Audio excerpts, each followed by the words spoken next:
Hola, ¿qué tal? ¿Cómo les va? Nosotros contentos de poder compartir con Monseñor Casareto su propuesta televisiva de En qué creen los que creen, ¿no?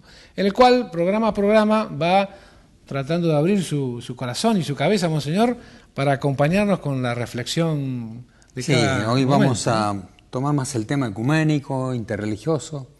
Bueno, ya vamos a hablar de eso. Bueno, un poco a propósito de todo este movimiento que ha generado el Papa Francisco con este encuentro interreligioso y ese abrazo en el Muro de los Lamentos y la apelación y la invitación a rezar juntos que ha desatado, como el mismo Papa podría decir, un gran lío en el mundo, ¿no? Bueno, ya venimos después de la presentación del programa.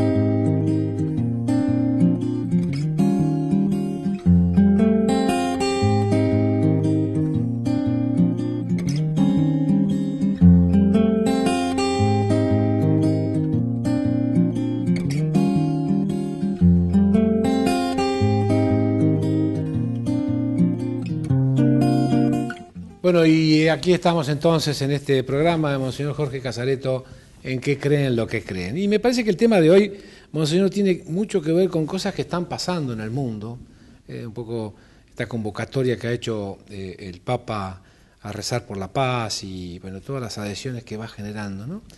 Y yo alguna vez le escuché decir a usted que la Argentina tiene una rica experiencia en el trabajo interreligioso, en el trabajo ecuménico. ¿Por qué dice eso? Bueno, lo digo porque es real, es decir, vamos a empezar una historia que fue diocesana acá, en la diócesis de San Isidro, hace mucho tiempo, yo diría 40 años por lo menos, en Florida, el padre Poli, con un rabino que estaba ahí en la sinagoga de Florida, y con algún pastor presbiteriano, me acuerdo, un pastor protestante, empezaron a juntarse y a conversar. Y después decidieron que no solamente tenían que conversar, sino que tenían que rezar juntos. Después decidieron que tenían que hacer alguna obra social juntos. Y bueno, eso fue un inicio en la diócesis. En paralelo, pero me parece que fue posterior, ¿no es cierto? En Buenos Aires ya el cardenal Muro y cardenal Quarrachino, con mucha fuerza, que tenía muy buena amistad con los judíos, sobre todo. En el orden nacional, Monseñor Laguna, que trabajó mucho en el campo ecuménico. Y después, cuando llega el cardenal Bergoglio, le dio realmente una fuerza muy grande, ¿no? Es conocido el libro con el rabino Skorka, y además también con algún pastor protestante y con los musulmanes. Entonces, en la Argentina de tal manera tomó fuerza todo este diálogo, que es un diálogo, por ahí la gente que aclara, cuando hablamos de ecumenismo estamos hablando de relación entre los cristianos, y cuando hablamos de diálogo interreligioso estamos hablando del diálogo con aquellos que no son cristianos, ¿no? Entonces, tanto en el diálogo interreligioso como en el ecumenismo, Argentina fue es uno de los países donde más se desarrolló esto después del Concilio Vaticano II. Y tiene que ver, me parece a mí, con que esa inmigración, Argentina fue un país muy abierto, muy generoso. Acá venían los judíos, fueron recibidos con brazos abiertos. En el interior, todas las almacenes de granos generales las tenían gente de Siria, algunos católicos, otros no. Es decir, realmente fue un país de una gran hospitalidad, ¿no? Entonces, yo digo, esa vecindad entre unos y otros fue generando una convivencia fraterna, ¿no? Que facilitó la dimensión religiosa. Entonces, tan es así que cuando en Roma tuvieron que hacer un congreso importante de ecumenismo y diálogo interreligioso, eligieron a Argentina. Eso pasó hace 10 años más o menos, ¿no?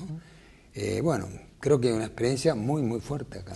Eso es una cosa que me parece que reconocemos, ¿no? Que es esta capacidad que tiene la Argentina, y seguramente por todo el proceso migratorio y por cómo fue el crecimiento cultural, digamos, creo que tiene que ver con la educación pública, en donde estaba el judío, el católico, el musulmán, y que si hemos aprendido a ser...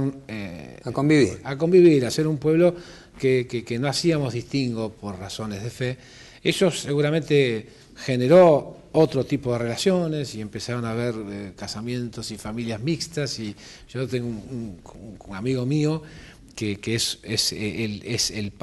la mamá es judía y el padre es católico, y en la época de Juan XXIII hubo, creo que son 50 familias en el mundo, que los judíos y los católicos permitieron que hubiera un casamiento que digamos, compaginara las dos religiones, y es muy simpático porque él celebra la fiesta judía, pero además le reza a la Virgen de Luján, es decir, mostrando como que en la práctica el tema religioso, lejos de ser una dificultad, más bien es una riqueza, ¿no?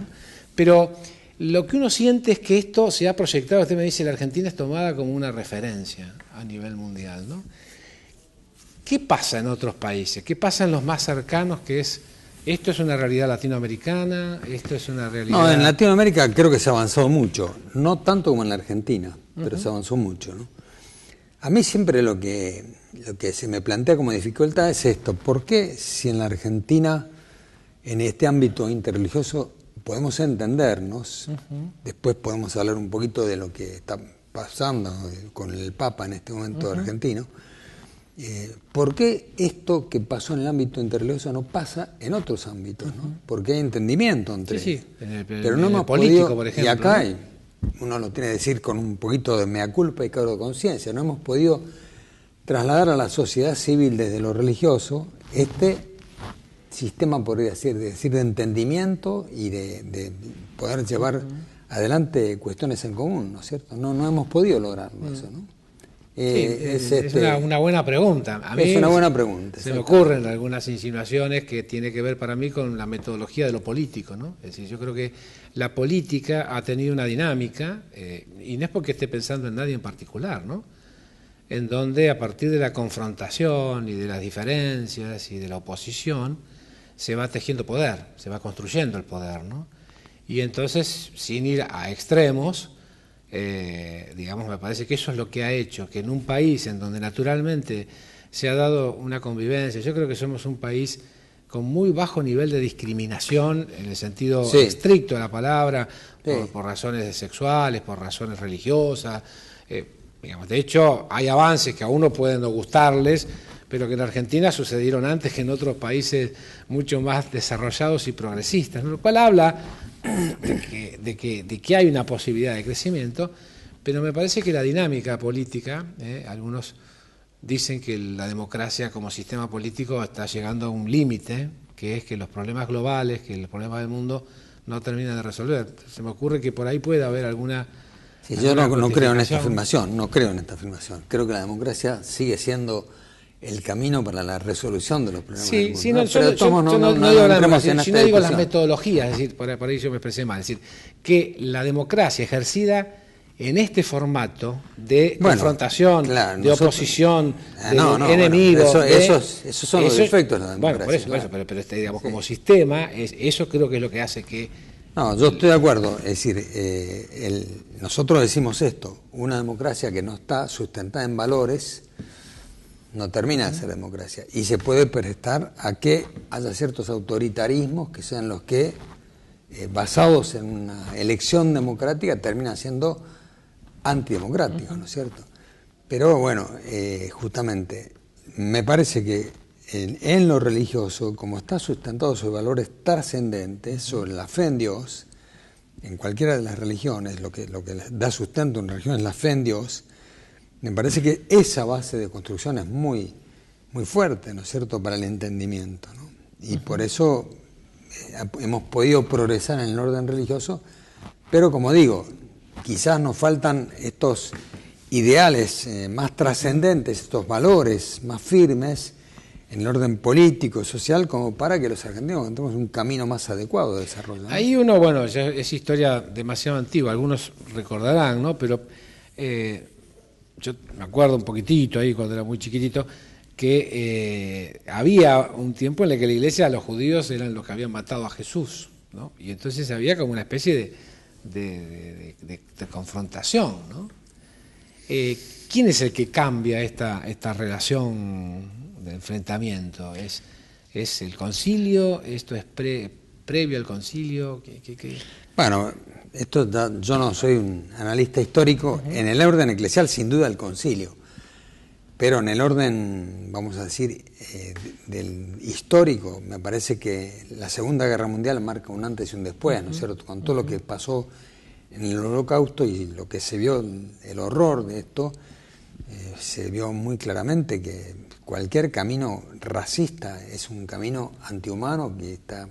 Eso se ve muy claro después de la Segunda Guerra Mundial, en Occidente por lo menos, ¿no? Porque, claro, lamentablemente, en algunos otros países todavía hay discriminación muy fuerte por vía de sectas, por vía de tribus, por vía de origen, ¿no es cierto? Todavía hay bastante discriminación en el mundo, en África, en Asia, y tenemos que seguir avanzando. En Occidente hemos crecido más en este desarrollo. Bueno, hablan de un nuevo racismo en Europa, ¿no? Frente a todo lo que es el proceso migratorio de los países del norte Sí. de África, todo el mundo musulmán, y la presencia que están teniendo determinante en casos como Francia, España. Bueno, pero aterricemos en la Argentina porque esos son países que se nos escapan un poco, ¿no? Exactamente. Sí. Y ahí recién te hacía alguna referencia a una imagen que seguramente creo que todos tenemos en este momento en la cabeza, que es la de hace algunas semanas atrás, el Papa Francisco, este obispo argentino, decía usted, siempre es bueno sentir que la camiseta es parecida a la de la selección, la del Papa, ha generado de un abrazo que expresa mucho más que lo que el pequeño acontecimiento del abrazo con un musulmán y con un judío, que además no era simplemente un símbolo que se armó, sino eran amigos, viejos amigos, que se reunían en un momento muy importante, ¿no? ¿Cómo le parece que eso se proyecta hacia adelante? Porque la verdad es que el otro día leía una nota, me parecía muy inteligente, que no cabe duda que los papas anteriores han hecho gestos visibles muy fuertes por el tema de la unidad, digamos, del mundo creyente, ¿no? Y cuando San Juan Pablo II fue a la sinagoga de Roma y bueno, y el mismo Benedicto, toda la preocupación por el ecumenismo, pero decía esta nota que en realidad esos eran gestos no tan fuertes como el de Bergoglio, Papa ahora Francisco, que no era la expresión de ese momento, sino que anteriormente venía trabajando, ¿no? ¿Cómo le parece que esa experiencia que tuvo la Argentina, que usted recién relató, y que ahora se expresa a nivel de la Iglesia Universal, con un impacto político tan fuerte como es esta convocatoria del Papa a rezar juntos, puede ayudarnos como país globalizado, como mundo globalizado, a encontrar una dimensión diferente? Pero me lo contesta después de la pausa, Monseñor. Vamos a un pequeño corte y ya estamos con más de que en qué creen los que creen, ¿eh? Ya venimos.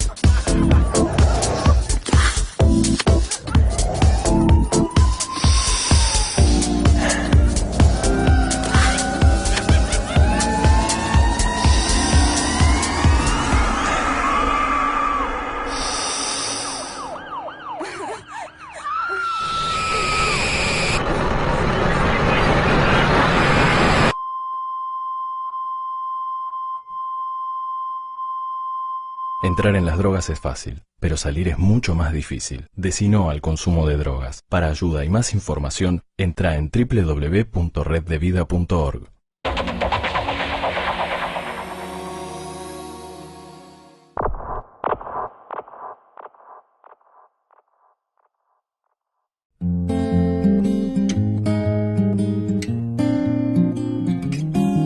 Bueno, y aquí en ¿Qué creen los que creen? Con Monseñor Casareto estamos hablando sobre el tema del diálogo interreligioso y los gestos que se suponen de este tiempo histórico y cómo decodificarlos y cómo interpretarlos. Y en el primer bloque habíamos hecho una especie de repaso de lo que es la Argentina como modelo de algún modo de convivencia pacífica entre distintas religiones y hablamos también de que esto se proyecta a nivel universal y que la Iglesia, después del concilio hace un esfuerzo grande por reencontrarse con sobre todo las religiones tradicionales, las religiones monoteístas, y planteamos un poco este gesto del Papa Francisco de rezar junto con otros hermanos que también creen en el mismo Dios de Abraham, ¿no? Y que antecede eso por ejemplo, el caso de San Juan Pablo II, que tuvo la oración en Asís, que también todos nos acordamos del impacto que tiene. Bueno, y esta convocatoria, con un gesto visible y testimonial del Papa, que primero empieza con un abrazo con dos viejos amigos, uno musulmán y otro judío, frente al Muro de los Lamentos, y después esta convocatoria fantástica que fue: vamos a rezar por la paz, ¿no? Sí, en realidad yo creo que lo que le benefició a Francisco es justamente haber tenido todo un recorrido personal previo, ¿no? Siendo él sacerdote, siendo el obispo, siendo cardenal, él ya vino trabajando en el diálogo interreligioso y en la dimensión ecuménica. Entonces él ya tiene toda una experiencia personal acumulada que le permite que este viaje sea como una coronación de un proceso, ¿no? Yo creo que en algún otro papa quizás esos gestos fueron como el inicio también en la vida de ellos, no porque no lo hayan sentido, pero quizás no lo pudieron ejercer tanto en su vida personal previa a ser papas, ¿no? En el caso de Juan Pablo, en Polonia, evidentemente había estaba el comunismo. Muy difícil, claro. Entonces la ventaja de Francisco es esa. Además, puede ser que ella también un poquito, vamos a decir, de una visión argentina que nos impresiona más porque este papa es argentino, pero yo creo que no, creo que universalmente está llegando esto de un modo muy, muy fuerte, ¿no? Ahora, yo una de las cosas que me gustaría compartirle y preguntarle a ver qué le parece, ¿no? Que es, yo siento algo que es, en el relato que venimos desarrollando, de que en Argentina tenemos una práctica de convivencia entre distintas religiones, de que la Iglesia ha trabajado mucho en esta línea, de que ya el Papa anterior lo hacía. Ahora me parece que hay un impacto hacia el afuera, porque en la convocatoria esta convoca a referentes políticos que, más allá de que representan un país de creencia judía por un lado y musulmana por otro, ni siquiera sabemos si son religiosos, ¿no? O sea, como que este ejercicio del ecumenismo, por primera vez, me parece, en estos tiempos, empieza a tener una salida afuera. Bueno, hubo algunos estadistas del siglo pasado, del siglo XX, que afirmaron que el próximo siglo, este 21, iba a ser un siglo mucho más religioso. Alguno dijo, va a ser un siglo religioso o no será, alguna afirmación de esa naturaleza. Y yo creo que el Papa está dando como respuesta a esto, ¿no? Es decir, me parece que el Papa está poniendo en el orden universal, en el tapete, vamos a decir, en la primera plana, por decir así, de la vida del mundo, que lo religioso es una dimensión fundamental de la vida de las personas, ¿no? Porque no nos olvidemos que venimos de siglos, 2 o 3 siglos de racionalismo. El siglo pasado fue un siglo de ideologías, el marxismo por un lado, capitalismo liberal por otro, es decir, fue un siglo de grandes ideologías. Entonces, ese siglo, podemos decir así, ya hizo su eclosión con la Segunda Guerra Mundial. Esas grandes ideologías y ese afán de progreso por sobre todas las cosas, esa dimensión materialista encarada nada más que por el valor del dinero, en el capitalismo extremo o en esa visión atea del marxismo, eclosionó en la Segunda Guerra Mundial. Y ahí la gente empezó, el Occidente por lo menos, ¿cierto?, a revalorizar más la dimensión espiritual. Me parece que estamos en un momento donde lo espiritual, encarnado concretamente en lo religioso, porque el otro día yo hablaba con una persona que no es religiosa. Es decir, yo soy espiritual. Cuando hables de lo religioso como si tuviera el monopolio de lo espiritual, me parece que te equivocás. Yo digo, lo religioso pone muy de manifiesto lo espiritual. Por lo menos primariamente lo pone. Primariamente. Claro. Aquellos que no son religiosos por supuesto tienen valores espirituales, pero quizás no lo tienen en una vigencia de lo primario, ¿no? Ahora, uno mira, yo lo escucho y comparto, pero provocativamente digo, uno mira lo que fue la cristiandad en un mundo que estaba ordenado, digamos, desde Dios y para Dios, o mira, yo diría, los fundamentalismos musulmanes, que, sobre todo lo que está sucediendo en África, diría, ¿no? De que estas matanzas masivas y, bueno, también en el Medio Oriente, ¿no? Y dice, bueno, pero ojo que lo religioso lleva a extremismos en los cuales Dios lo ponemos como justificación de un montón de cosas que a ver, lo religioso puede llevar claro, a extremos. bueno, por eso no es que lleve. Pero usted lo que plantea llevar, como ¿no? que es el siglo digamos, de una mayor espiritualidad. No, lo que ocurre que a mí me parece que justamente el Papa está encarnando, él personalmente está encarnando como una esencia de lo evangélico, donde aparece también la dimensión del pecado, ¿no? Es decir, justamente aparece claramente. Él lo dice, yo soy pecador, todos somos pecadores, todos somos capaces de mal. Y esto es muy importante, que lo religioso lo muestra eso. Quizás aquellas otras personas que no tienen un sentido religioso tampoco tienen tanto el sentido del mal, ¿no? Entonces, vamos a decir, lo religioso bien vivido, lo religioso en su esencia, intenta hacer un camino, desarrollar un camino de mayor felicidad en la gente, porque la gente, el hombre se construye de adentro hacia afuera, ¿no? Entonces, si el adentro del hombre, si el corazón del hombre, si la interioridad del hombre está, digamos, bañada así por la dimensión religiosa, nosotros decimos, si está tocada por el espíritu, bueno, normalmente sus actos exteriores van a ser mucho más coherentes con esta dimensión espiritual que es la que anima la vida de la gente, ¿no? Y le daré una pregunta que no sé si tiene respuesta, ¿no? Pero decir, ¿cómo aprovecha la Iglesia? Yo creo que estamos viviendo una especie de un resurgir de las cenizas, ¿no? Me acuerdo en una reunión que tuvimos con el entonces cardenal Bergoglio, en la Comisión de Justicia y Paz, en el foro fue más específicamente, que el cardenal, frente a una de las preguntas que le hicieron, decía que la Comisión de Justicia y Paz era como el ave fénix o como Lázaro, ¿no? Porque había resucitado de su ceniza. Bueno, yo creo que con el Papa Francisco, es opinable esto, ¿no? Pero un poco lo que pasa de una iglesia que se preparaba para ser una iglesia de poco, la iglesia católica, una iglesia casi de catacumbas, de repente irrumpe y se pone sobre el candelero, digamos, para usar alguna imagen evangélica, ¿no? Y ahí me parece a mí, hay un desafío fantástico que seguramente la Iglesia debe estar absolutamente movilizada. Me imagino que los obispos deben estar inquietos por este Papa que hace tantas propuestas y proposiciones, ¿no?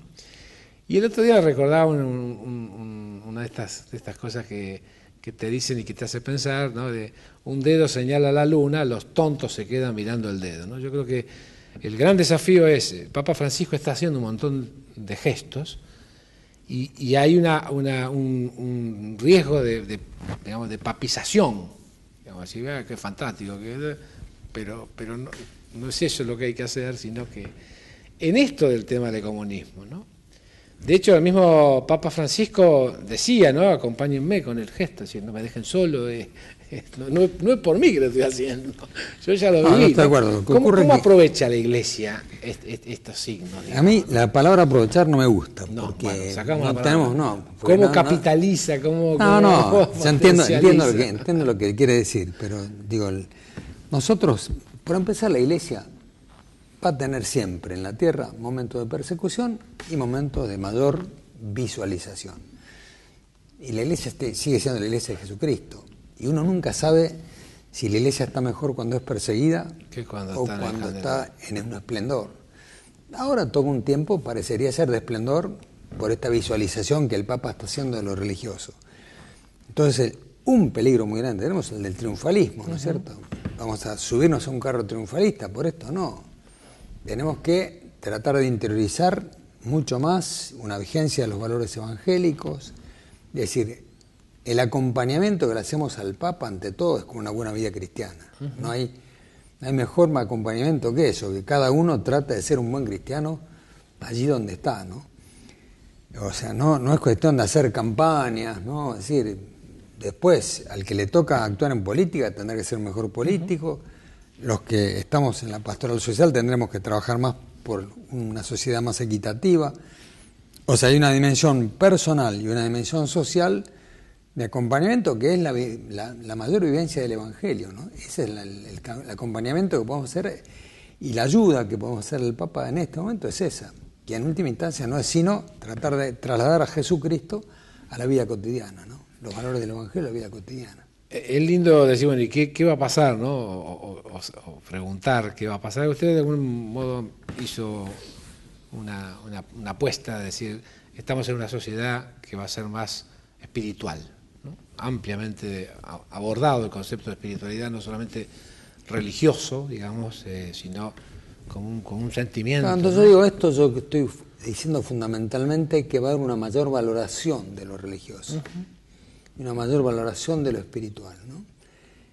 Sin duda alguna, hemos salido de un siglo muy economicista. Si uno mira las grandes ideologías del siglo XX, el nazifascismo, en el fondo era una visión desacertada de la persona humana, digamos, una lucha terrible por la posesión de territorios. El marxismo era una visión materialista por completo, y cuando digo va a haber que se ha anunciado un siglo más religioso, digo, lo que se va a visualizar más lo religioso, va a ser más valorado lo religioso. Y esto no solamente en lo que hace a la religión católica, sino todo lo que es la dimensión más espiritual y más religiosa, que está encarnada en distintas religiones también, ¿no? Muy bien, Monseñor. Le agradezco que podamos terminar con esta mirada esperanzada en un mundo en el cual muchas veces uno tiene la sensación de que lo que viene es peor y vamos hacia una suerte de lo que viene va a ser mejor. Bueno, muy bien. Bueno, muchísimas gracias a ustedes también por habernos permitido entrar en sus hogares con esta propuesta de Monseñor Casareto de ¿en qué creen lo que creen? Si le parece, la semana que viene volvemos a encontrarnos.